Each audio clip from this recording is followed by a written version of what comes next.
എല്ലാവർക്കും വിനീത നമസ്കാരം. ശ്രീമദ് ഭാഗവതം ദശമസ്കന്ധം അധ്യായം 46 ശ്ലോകം 7, 8, 9, 10, 11, 12, 13, 14, 15 9 ശ്ലോകങ്ങൾ ഇന്ന് നമുക്ക് നോക്കാം. അങ്ങനെ ഭഗവാന്റെ വാക്ക് കേട്ട് ഭഗവാന്റെ സന്ദേശം അഗോപസ്ത്രീകൾക്ക് കൊടുത്തത് അത് ധരിച്ചുകൊണ്ട് ഉദ്ധവൻ ഗോകുലത്തിലേക്ക് പോകുന്നു. കൃഷ്ണായ വാസുദേവായ ഹരയേ പരമാത്മനെ പ്രണതക്ലേശനാശായ ഗോവിന്ദായ നമോ നമഃ. കോമളം പൂജയൻ വേണു ശ്യാമളോയം കുമാരക വേദവേദ്യം പരം ബ്രഹ്മ ഭാസതാം പുരതോ മമ. ഓം നമോ ഭഗവതേ വാസുദേവായ.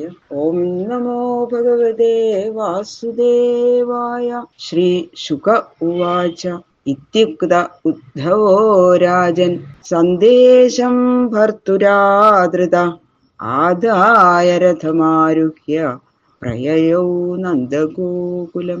ശേഷുബ്രഹ്മർഷി പറയണു, അല്ലേ മഹാരാജാവേ, ഭഗവാൻ ഇങ്ങനെ ഉദ്ധവനോട് ഭഗവാൻ പറഞ്ഞപ്പോൾ ആ സന്ദേശത്തെ ആദരത്തോടുകൂടി സ്വീകരിച്ചിട്ട് ഉദ്ധവൻ തേരിൽ കയറി നന്ദഗോകുലത്തിലേക്ക് പോവുകയാണ്. ഗോപസ്ത്രീകളോട് ഉപദേശിക്കേണ്ടതായിട്ടുള്ള ആ സന്ദേശം വളരെ ആദരത്തോടു കൂടി തന്നെ ഉദ്ധവൻ അത് സ്വീകരിച്ച് ഉടനെ തന്നെ ഉദ്ധവൻ തേരിൽ കയറി നന്ദഗോകുലത്തിലേക്ക് പോയി. പ്രാപ്തോ നന്ദവ്രജം ശ്രീമാൻ നിമ്ലോചതി വിഭാവസൗ ഛന്നയാന പ്രവിശതം പശൂനാം കുരരേണുഭി. അവിടെ ഉദ്ധവൻ കണ്ട കാര്യങ്ങൾ പറയാണ്. നന്ദഗോകുലത്തിൽ അങ്ങോട്ട് എത്തിയപ്പോ സൂര്യാസ്തമന സമയായി. അപ്പൊ ആ വാസസ്ഥലത്തേക്ക് കാട്ടിലേക്ക് കൊണ്ടുപോവാണല്ലോ. പശുക്കളെ മേച്ച് പുല്ല് തിന്നാനായിട്ട് കാട്ടിലേക്ക് കൊണ്ടുപോകും രാവിലെ. വൈകുന്നേരം തിരിച്ചു വരുന്ന സമയത്ത് ആ പശുക്കളുടെ കുളമ്പ് തട്ടിപ്പൊങ്ങുന്ന ആ ധൂളികൾ കൊണ്ട് ഉദ്ധവന്റെ തേര് കാണാൻ വയ്യാതായി. ഇത്ര പൊടിയാ. അപ്പൊ ഗോപസ്ത്രീകളെ ആരും കണ്ടില്ല ആ തേര് എന്നാ പറയണത്. അങ്ങനെ ആദ്യം ഉദ്ധവൻ എവിടേക്കാ പോയത്? ആദ്യം ഗോപസ്ത്രീകളെ കാണാനല്ല പോയത്. ആദ്യം നന്ദൻ വസിക്കുന്ന നന്ദഗൃഹത്തിലേക്ക് ആണ് ആദ്യം ഉദ്ധവര് പോയത്. എത്ര പശുക്കളാ! ഒന്നാന്തരം നല്ല തടിച്ചു കൊഴുത്ത പശുക്കള്. അങ്ങനെ ആ വ്രജത്തിലെ സമൃദ്ധി അങ്ങോട്ട് കണ്ടപ്പോ ഉദ്ധവന് പരമ സന്തോഷം. എന്താ ഒരു പശുക്കളുടെ ശബ്ദവും അതിന്റെ കുടങ്ങളുടെ ശബ്ദവും പിന്നെ ഭഗവാനെ പറ്റി പാടുന്ന കീർത്തനം, ഇത് മാത്രമേ ആ വ്രജത്തിൽ കേൾക്കാറുള്ളൂ. ആദ്യമായിട്ട് ഉദ്ധവനെ സ്വീകരിച്ചത് ആ പശുക്കളുടെ കുളമ്പ് തട്ടി ഉണ്ടാവുന്ന പരിശുദ്ധ ധൂളികളാണ് എന്നത് പ്രത്യേകം പറയുന്നു. പശൂനാം കുരരേണുഭി, അതാണ് സ്വീകരിച്ചത്. ആ പൊടികൾ കൊണ്ടാണ് ഉദ്ധവന് സ്വീകരണം കിട്ടിയത്. വാസിതാർത്ഥേഭിയുദ്ധ്യൽഭി നാദിതം സുഷ്മിഭിർവൃഷൈ ധാവന്തീഭിശ്ച വാശ്രാഭി ഊധോ ഭാരൈ സ്വവത്സകാൻ. അവനങ്ങനെ സന്തോഷമായി. എന്താ വ്രജത്തിലെ ഒരു സമൃദ്ധി! ഭഗവാൻ പറഞ്ഞു അവരെല്ലാരും വിഷമിച്ചിരിക്കുകയാണെന്നല്ലോ. അപ്പൊ അങ്ങനെ ഒരു സങ്കല്പമാണ് ഉദ്ധവനുണ്ടായിരുന്നത്. ഇതിപ്പോ ഇവിടെ വന്നപ്പോ അങ്ങനെയൊന്നല്ല കാണുന്നത്. ധാരാളം പശുക്കൾ, ഇങ്ങനെ യുവതികളായിട്ടുള്ള ആ ഒരു പ്രായത്തിലുള്ള പശുക്കള്. അപ്പൊ അതിന്റെ പിന്നാലെ ഓടുന്നു ഇത്ര കാളകള്. അപ്പൊ ഒരു കാള ഇങ്ങനെ ഓടി പശുവിന്റെ പിന്നാലെ വന്നപ്പോ വേറൊരു കാള അതിനെ ചെന്ന് കുത്തി ഓടിക്കണം. ഇങ്ങനെ യുദ്ധം ചെയ്യുന്ന മതിച്ച അനേകം കാളകള് അങ്ങനെ മുക്കുറയിട്ടുകൊണ്ട് പോണു. പാല് ചുരന്ന് അകിടുകളെ എടുത്തു നടക്കാൻ വയ്യാതെ അത്രയും ഇങ്ങനെ പാലിങ്ങനെ നിറഞ്ഞിരിക്കുന്ന അകിട് ഉള്ള പശുക്കള് അവരിങ്ങനെ അവിടുന്ന് വരികയാണ് കാട്ടുന്നേ. അപ്പൊ അവർക്ക് കുട്ടികളെയൊക്കെ ഇവിടെ ഇട്ടിട്ടാ പോയിരിക്കണം. കുട്ടികളെ ഒന്നും കൊണ്ടുപോയിട്ടില്ലേ പശുക്കുട്ടികളെ. അപ്പൊ അവർക്ക് ഇങ്ങനെ കുട്ടികളെ കുടിപ്പിക്കാൻ ഇങ്ങനെ വൈകി. അതാണ് അത്രയും പാല് നിറഞ്ഞു അതില്. ആ കുട്ടികളെ കുടിപ്പിക്കാനുള്ള വിചാര നിമിത്തം അവയുടെ അടുത്ത് ചെന്നിങ്ങനെ ചിലം ഇമ്പേ ഇമ്പേ ഇമ്പേ എന്നിങ്ങനെ പറഞ്ഞിട്ട് അത്ര അവരുടെ മനസ്സിൽ ആ കുട്ടികളെ മാത്രമേ ഉള്ളൂ. അടുത്തങ്ങോട്ട് എത്തുന്തോറും കുട്ടികളെ കുടിപ്പിക്കാൻ അങ്ങോട്ട് ധൃതിയായിട്ട് അങ്ങനെ ഇമ്പേ എന്നിങ്ങനെ ശബ്ദിക്കണമെന്ന്. അപ്പൊ അവരുടെ പിന്നെ പാലിങ്ങനെ ഒഴുകണുണ്ട്. ചിലരെ കുട്ടികളെ വിചാരിക്കുമ്പോ അവരുടെ അകത്തുനിന്ന് പാലിങ്ങനെ ഒഴുകണുണ്ടെന്ന്. അങ്ങനെ പാല് ധാരാളമായി ഒഴുകിക്കൊണ്ട് ഓടുന്ന ആ പശുക്കളുടെ ശബ്ദവും ഇങ്ങനെ മുഴങ്ങണു. ഇതൊക്കെ കാണാൻ ഉദ്ധവൻ.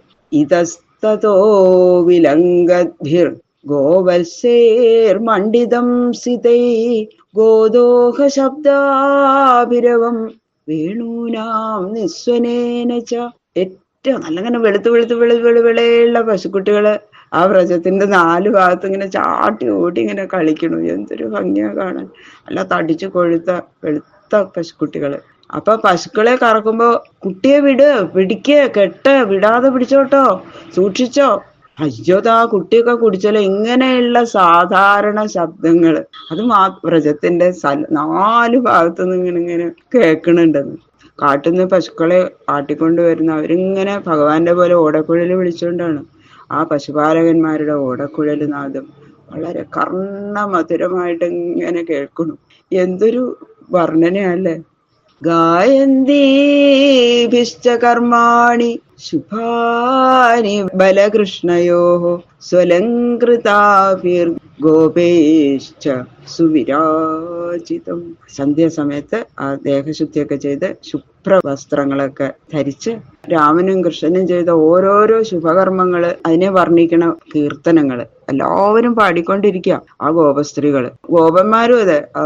ഇത് ഗോപസ്ത്രീകള് പാടും, പിന്നെ ഇതാ ഗോപന്മാരും. അങ്ങനെ ഭഗവാനെ കുറിച്ചുള്ള പാട്ടുകൾ ഇങ്ങനെ കീർത്തനങ്ങളും മുടങ്ങുന്നു, എല്ലാം വീട്ടുന്നു. അതിങ്ങനെ കേൾക്കുമ്പോ ഉദ്ധവനിങ്ങനെ അത്ഭുതം കൊണ്ടും എന്തൊരു സന്തോഷം കൊണ്ടും ഉദ്ധവന്റെ മനസ്സിങ്ങനെ നിറയാണ്.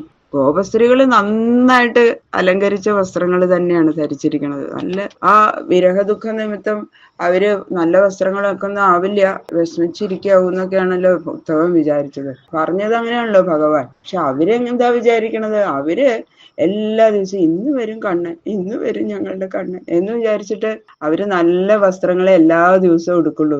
ഭഗവാൻ വരും, ഇന്ന് കൃഷ്ണൻ വരാണ്ടിരിക്കില്ല, വരുമ്പോ നമ്മുടെ വസ്ത്രാലങ്കാരങ്ങൾ കണ്ട് സന്തോഷിക്കണം കണ്ണൻ. അതുകൊണ്ട് അവരെന്ത് ചെയ്തു? ഏറ്റവും നല്ല വസ്ത്രങ്ങൾ തന്നെയാ ഉടുക്കണതെന്ന്. അപ്പൊ സന്ധ്യ സമയത്ത് നമ്മളിങ്ങനെ ദുഃഖിച്ചിരിക്കണത് കണ്ട കണ്ണന് വിഷമാവില്ലേ? അപ്പൊ അവർക്ക് വല്ല ദോഷം ഉണ്ടായെങ്കിലോ?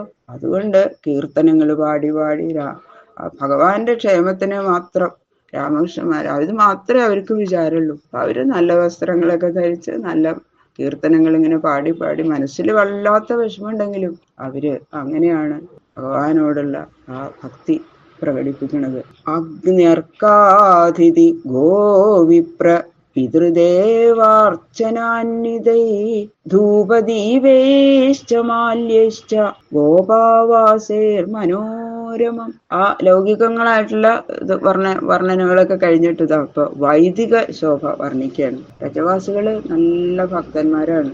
ലോകോപകാരത്തിന് വേണ്ടിയെങ്കിലും കർമ്മം ചെയ്യണം എന്നുള്ള ആ ഭഗവാന്റെ വാക്യം അതൊക്കെ നന്നായിട്ട് അവര് നല്ല പ്രവൃത്തികൾ ചെയ്യേണ്ടത് എല്ലാവരുടെയും കടമയാണ് എന്നൊക്കെ ഭഗവാൻ അവരെ പഠിപ്പിച്ചിട്ടുണ്ടല്ലോ. അപ്പൊ അവര് ഗോപന്മാര് ഭൂതയജ്ഞം, ദേവയജ്ഞം, പിതൃയജ്ഞം, അതിഥി പൂജ, ബ്രാഹ്മണ സൽക്കാരം, അഗ്നി ആരാധന, ഗോപരിപാലനം, ഈശ്വര പൂജ, അങ്ങനെയുള്ള വൈദിക കർമ്മങ്ങളൊക്കെ എല്ലാ ഗൃഹത്തിലും നടത്തിക്കൊണ്ടിരിക്കുകയാണ്. അപ്പൊ എന്താ ഓരോ ഗൃഹത്തിലും ഓരോ അവിടുന്ന് ഇങ്ങനെ ധൂപദീപങ്ങളൊക്കെ ഇങ്ങനെ കേൾക്കുന്നുണ്ട്, മണിയടി കേൾക്കുന്നുണ്ട്.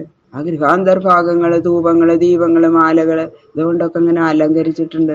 എല്ലാ ഗൃഹങ്ങളിലും ഇങ്ങനെ പൂജയുടെ ശബ്ദങ്ങൾ കേൾക്കുന്നുണ്ട്. അപ്പൊ ആ ഗോകുലം അവിടെ കൊണ്ട് ചെല്ലുമ്പോ ഗോകുലം കാണുന്നവരുടെ മനസ്സില് അത്യാനന്ദം ജനിക്കത്തക്ക വിധമായിരുന്നു എന്നാ പറയണത്. അതങ്ങോട്ട് കണ്ട ഉദ്ധവനിങ്ങനെ മനസ്സ് നിറഞ്ഞു. ഇത്രയും സന്തോഷം, എന്തൊരു അത്ഭുതമാണ്.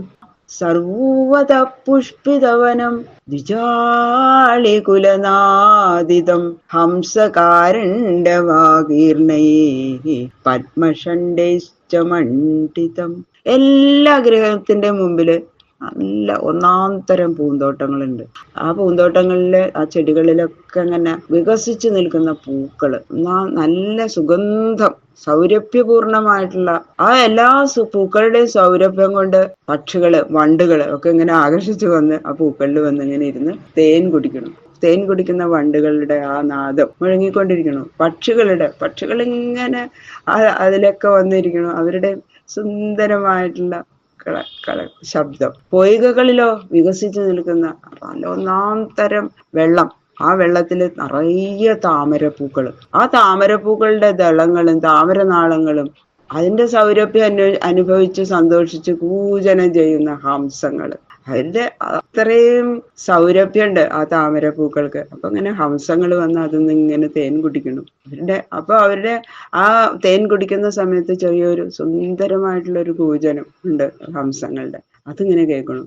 കുളക്കോഴികൾ മുതലായുള്ള പക്ഷികള് ആ താമരപ്പൂവിന്റെ ചുറ്റിങ്ങനെ വട്ടമിട്ട് പറക്കണം. എന്തിനു പറയണു, ഗോകുലം അതിവിശേഷമായിട്ട് അലങ്കരിക്കപ്പെട്ടിരിക്കും. ഇതെല്ലാം കണ്ടിട്ട് ഉദ്ധവന് ആനന്ദവും അത്ഭുതവും എല്ലാം കൂടിയിട്ട് വളരെ പരമസന്തുഷ്ടനായ ഉദ്ധവൻ എന്നാ പറയണത്. അങ്ങനെ നന്ദഗൃഹത്തിലേക്ക് അങ്ങോട്ട് പ്രവേശിക്കുകയാണ് ഉദ്ധവൻ. തമാഗതം സമാഗമ്യ കൃഷ്ണസ്യാനുചരം പ്രിയം നന്ദ പ്രീത പരിഷ്യജ്യ വാസുദേവധിയാ അർച്ചയൽ. നന്ദഗോപർക്ക് അറിയാലോ, ഉദ്ധവനെ കണ്ടപ്പോ മനസ്സിലായി. വേഗം ഓടിച്ചെന്ന്, കൃഷ്ണനെ എപ്പോഴും പിരിയാതെ നടക്കണ ആളാണ് ഉദ്ധവൻ എന്ന് നന്ദഗോപർക്ക് അറിയാം. ഉദ്ധവൻ വന്നു, ഓടിച്ചെന്ന് ആലിംഗനം ചെയ്തു. കർണനെ കെട്ടിപ്പിടിക്കുന്ന പോലെ തന്നെ ആ ഉദ്ധവനെ അങ്ങോട്ട് ആലിംഗനം ചെയ്തു. ഭഗവാൻ തന്നെയാണ് വന്നിരിക്കുന്നത് എന്ന് വിചാരിച്ചിട്ടാണ് ഉദ്ധവനെ പൂജിച്ചത് നന്ദഗോപര്. വൈഷ്ണവ ധർമ്മം അതാണ്. തന്റെ ഗൃഹത്തില് വന്നവരാരായാലും ഭഗവാനാണ്, തന്റെ അധിഷ്ഠാന ദേവതയായ വിഷ്ണു തന്നെ എന്ന് വിചാരിച്ച് വേണം പൂജിക്കാൻ.